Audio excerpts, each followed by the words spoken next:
మన ప్రభువైన యేసుక్రీస్తు పరిశుద్ధ నామములో ఈ పాడ్కాస్ట్ ద్వారా వాక్యం ఉంటున్న ప్రతి వారికి నా హృదయపూర్వకమైనటువంటి వందనాలు. దేవుడు మిమ్మును దీవించునుగాక. యోహాను సువార్త 21వ అధ్యాయము 15వ వచనం. వారు భోజనము చేసిన తర్వాత యేసు సీమోను పేతురును చూచి, యోహాను కుమారుడైన సీమోను, వీరికంటే నీవు నన్ను ఎక్కువగా ప్రేమించుచున్నావా అని అడుగగా, అతడు, అవును ప్రభువా, నేను నిన్ను ప్రేమించుచున్నానని నీవే ఎరుగుదువని ఆయనతో చెప్పాను. 16వ వచనం. మరలా ఆయన, యోహాను కుమారుడైన సీమోను, నన్ను ప్రేమించుచున్నావా అని రెండవసారి అతనిని అడుగగా, 17వ వచనం. మూడవసారి ఆయన, యోహాను కుమారుడైన సీమోను, నన్ను ప్రేమించుచున్నావా అని అతనిని అడిగాను. చదివినటువంటి వాక్య భాగంలో మనం ఒక ప్రాముఖ్యమైనటువంటి విషయాన్ని చూస్తున్నాం. ప్రభువు సీమోనును మాత్రమే ప్రాముఖ్యమైనటువంటి ప్రశ్నను వేస్తూ ఉన్నారు. శ్రేష్టమైనటువంటి ప్రశ్నను అడుగుతూ ఉన్నారు.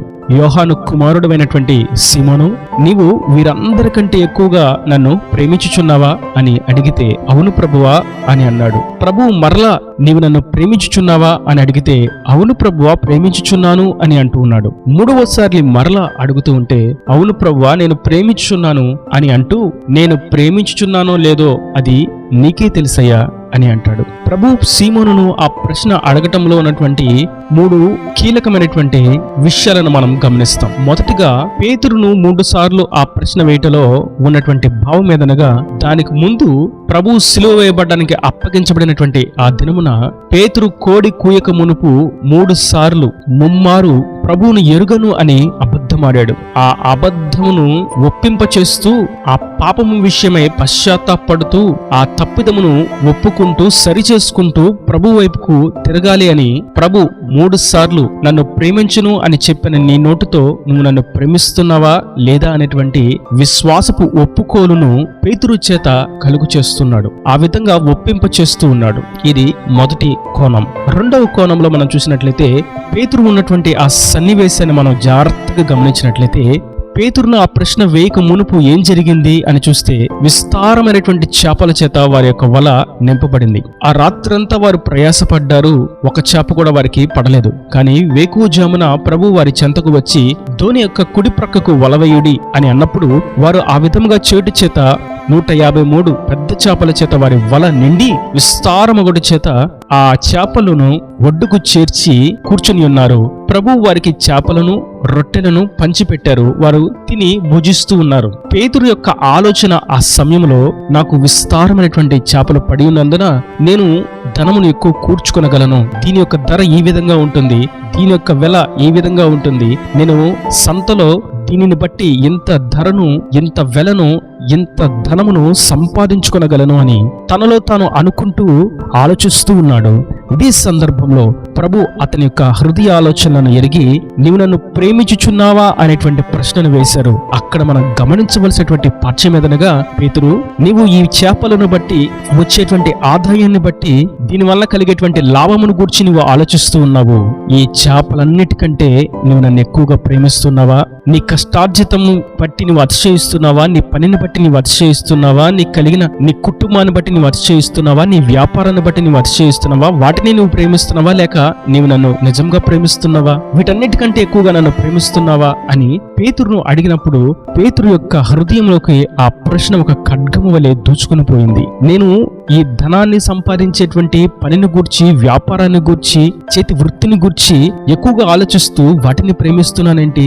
నిజముగా నేను ప్రేమించవలసింది ప్రభువును కదా అని తనలో తాను అనుకొని సరిచూసుకొని ప్రభువుతో ఇస్తున్నటువంటి సమాధానం, ప్రభువా, నేను నిన్ను ప్రేమించుచున్నాను, వీటన్నిటికంటే నేను నిన్ను ఎక్కువగా ప్రేమించుచున్నాను. ఇది రెండవ కోణం. మూడవ కోణంలో మనం చూసినట్లయితే, పేతురును ప్రభు ముమ్మారు ఎందుకు నన్ను ప్రేమించుచున్నావా అని అడిగాడు అని చూసినట్లయితే, పేతురు చెప్పినటువంటి నేను నిన్ను ప్రేమిస్తున్నా అనేటువంటి సమాధానములో ప్రభువుకు పూర్ణమైనటువంటి ప్రేమ కనిపించలేదు. నువ్వు నన్ను ప్రేమిస్తున్నావా అంటే ప్రేమిస్తున్నాను అని అంటున్నాడు. కానీ ప్రభు కోరుకున్నంతగా పేతురు ప్రేమించలేనటువంటి స్థితిలో ఉన్నాడు. 3 సార్లు ప్రభు అడిగిన తర్వాత 3వసారి పేతురుకు తనలో తాను సరిచేసుకొని ప్రభువా, నేను నిన్ను ప్రేమిస్తున్నాను అనేది వాస్తవము, కానీ నిజముగా పూర్ణముగా నేను నిన్ను ప్రేమిస్తున్నానో లేదో నా హృదయాంతరంగపు ఎదలోతుల్లో ఉన్న వాటిని కూడా గ్రహించగలిగినటువంటి ప్రభువు నీ ఒక్కడివే గనుక అది నీకు మాత్రమే తెలుసు అని అంటున్నాడు. చివరిగా తన యొక్క స్థితిని ప్రభు దగ్గర ఒప్పుకుంటున్నాడు. ఒకప్పుడు నేను నిన్ను ప్రేమిస్తున్నాను అని చెప్పాను,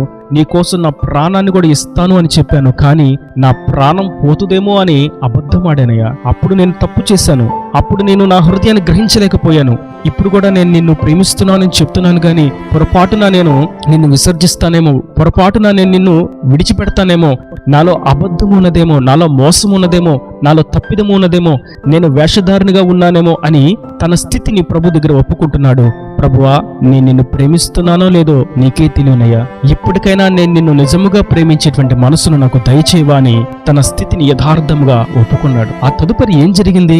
ప్రభు పేతురు మీద కలిగినటువంటి ప్రణాళికను, సంకల్పాన్ని గుర్తు చేస్తూ నా గొర్రెలను మేపుము, నా గొర్రెలను కాయుము అని సేవ భారాన్ని పేతురు మీద పెడుతున్నారు. నేటి వాక్యం వింటున్నటువంటి నా ప్రియ సహోదరులారా, ప్రభు మన కొరకు ఎన్నో ఆశీర్వాదాలను దాచి ఉంచాడు, ఎంతో సంకల్పం కలిగి ఉన్నాడు, ఆయనకు ఉన్నతమైనటువంటి ప్రణాళికను మన మీద ఉంచి ఉన్నాడు. అయితే దానిని మనం గుర్తించక ప్రభువును విసర్జించి ధనము కొరకు, వృత్తి కొరకు, వ్యాపారం కొరకు, కుటుంబం కొరకు, ఆరోగ్యము కొరకు, సంపాదన కొరకు, పేరు ప్రఖ్యాతల కొరకు, అధికారాల కొరకు, లోక ఇచ్చల కొరకు పరిగెడుతూ ఉంటే ప్రభు అడుగుతున్నారు, నీవు నన్ను ప్రేమిస్తూ ఉన్నట్లయితే నేను నీ కొరకు దాచి ఉంచినటువంటి ఆ సంపదను, ఆ ఆశీర్వాదాన్ని, ఆ దీవెనను నీకు అనుగ్రహిస్తాను. నేడు మనం ఈ విషయంలో గ్రహించవలసినటువంటి అతి ప్రాముఖ్యమైనటువంటి విషయం, మనం మనకు కలిగినటువంటి దాని గురించి అతిశయించక, వాటిని ప్రేమించక, దానిని ఇచ్చిన ప్రభువు మీద మనం ప్రేమ కలిగి ఉండాలి, దృష్టి సారించాలి.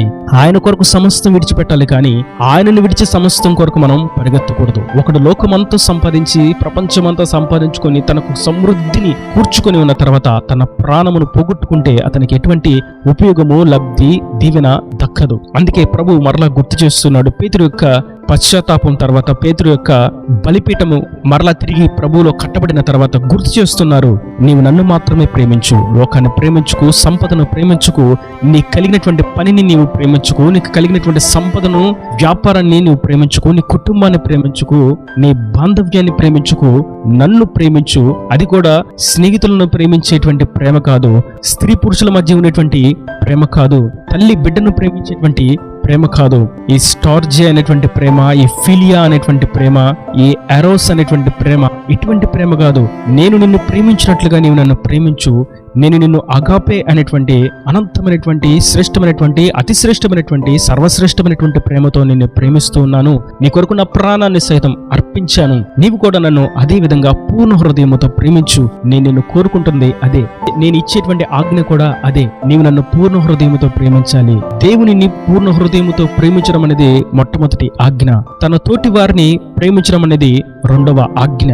వీటిని బట్టి నువ్వు ముందుకు సాగాలని ప్రభు నాడు పేతురుతో సెలవిచ్చినట్లుగా నేడు మనతోనూ సెలవిస్తున్నారు. నేడు మనము సైతం ఆయన ప్రశ్నను, ఆ ప్రశ్నలో ఉన్నటువంటి భావమును గుర్తించిన వారముగా ప్రభువును ప్రేమించేటువంటి స్థితిలో ఒక ఉన్నతమైనటువంటి స్థాయికి మనం చేరునట్లుగా మనలను మనం సరిచేసుకుంటూ ఆయనకు సమర్పించుకుందాం. ఇప్పటి వరకు మనకు కలిగినటువంటి స్థితిని బట్టి, పరిస్థితిని బట్టి, ప్రతికూలమైనటువంటి సమయాన్ని బట్టి ప్రభువు నాకు తెలీదు అనేటువంటి భావనతో పాపాన్ని చేయడానికి అడుగు వేసి ఉన్నామేమో.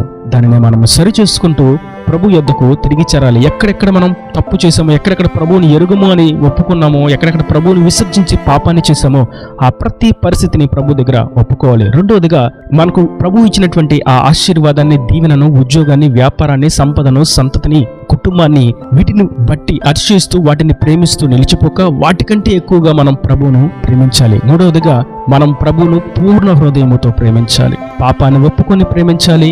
మనకు కలిగిన దాన్ని అంతటిని ప్రక్కన పెట్టి ప్రేమించాలి. పూర్ణ హృదయముతో ఆయనను ప్రేమించాలి. ఇటువంటి ఆధ్యాత్మిక, ఇటువంటి ఆత్మ సంబంధమైనటువంటి ఉన్నతమైనటువంటి శిఖరమునకు ఎక్కిన వారముగా ఆయనను ప్రేమిస్తూ ఆయనను అనుసరించినట్లయితే ఆయన మన కొరకు దాచి ఉంచినటువంటి సంపదను, దీవెనను, ఆశీర్వాదాన్ని మనకు సమృద్ధిగా ఆయన అనుగ్రహిస్తాడు. ఆయన సాక్షిగా నిలబెడతాడు. ఉద్యోగమైన, వ్యాపారమైన, సంతతి అయినా, వివాహమే అయినా, గృహమే అయినా, ఆరోగ్యమే అయినా, అది అన్ని కోణాలలో కూడా ప్రభు మనకు సమృద్ధిని ఇచ్చి సంతోషింపచేసి ఆయన సాక్షిగా తేజరిల్లింపచేస్తాడు. ఈ దేవుని మాట ప్రతి వారి హృదయంలో నీరుకట్టి ఫలింపచేయును గాక. ఆమేన్. God bless you. తలల వంచి కన్నులు మూసినట్లయితే మీ కొరకు చిన్న ప్రార్థన. ప్రేమ స్వరూపి కరుణ కటాక్షంగా నా తండ్రి, నా ప్రభు, ఈ వాక్యం ప్రతి వారిని మీరు నిండాలుగా దీవించండి, ఆశీర్వదించండి. పేతురును నీవు ముమ్మారు ప్రేమిస్తున్నావా అని అడగడంలో ఉన్నటువంటి లోతైనటువంటి అంశములను మేము ధ్యానించడానికి మీరు సహాయం అనుగ్రహించారు. ఈ వాక్యాన్ని ప్రతి వారికి మీదట ఎక్కడెక్కడ నిన్ను ఎరుగనని అబద్ధమాడి ఉన్నారో వాటిని సరిచేసుకుంటూ, వారికి కలిగిన దాన్ని బట్టి అతిశయిస్తూ నిన్ను విసర్జించి ఉన్నారో దానిని విసర్జించి నిన్ను ప్రేమిస్తూ పూర్ణమైనటువంటి